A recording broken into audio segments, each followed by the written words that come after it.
Senior Education Policy and Advocacy Advisor at Save the Children UK. She joins us now from London. Good to have you on the program with us.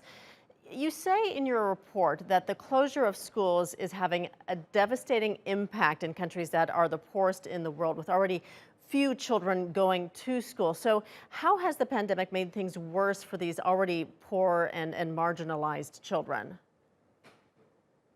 Yes, due to the pandemic, we're seeing a global education emergency, which is affecting the lives of millions of children all around the world.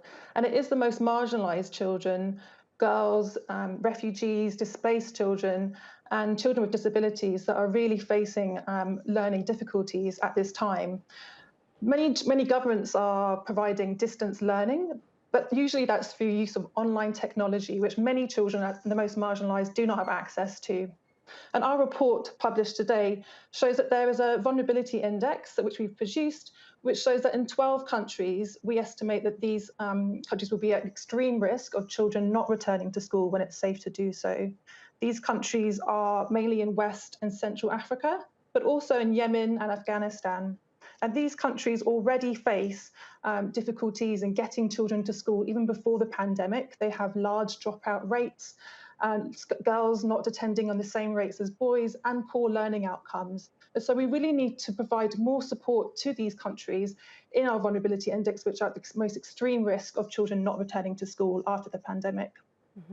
In the last decades, there's been a lot of attention paid to the education of children in poor countries, and a lot of progress has been made. But how much damage has this pandemic done to all that progress?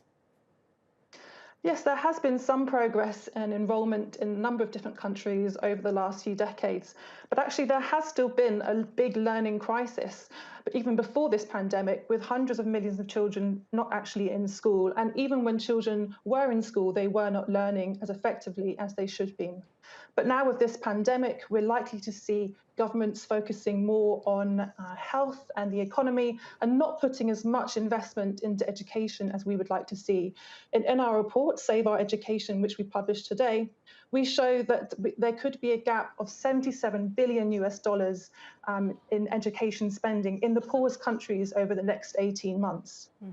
And going to school is so incredibly important for children, not only for their learning, but also because it's a safe place for children to be away from risks at school or in the community, keeps them away from risks such as child marriage, child labour, and early pregnancy. So we really do need to see governments investing and prioritising education right now. So what needs to be done then to help, especially the poor, vulnerable children, to get them able to return to school?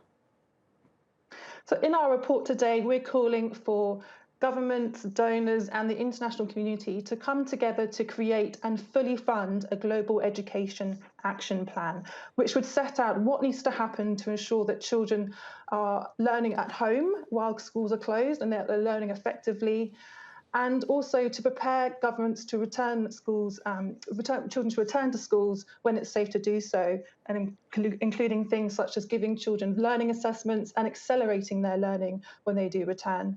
In places like Lebanon and Jordan, where there are large numbers of refugees, every year we usually do a back to school campaign to target those children most unlikely to return to school. And right now we need to see a global back to school campaign in lots of different countries to encourage the most marginalised children to return and to support them to do so through things such as cash transfers, accelerated learning, and other support to families. All right, Emma Wagner, thank you.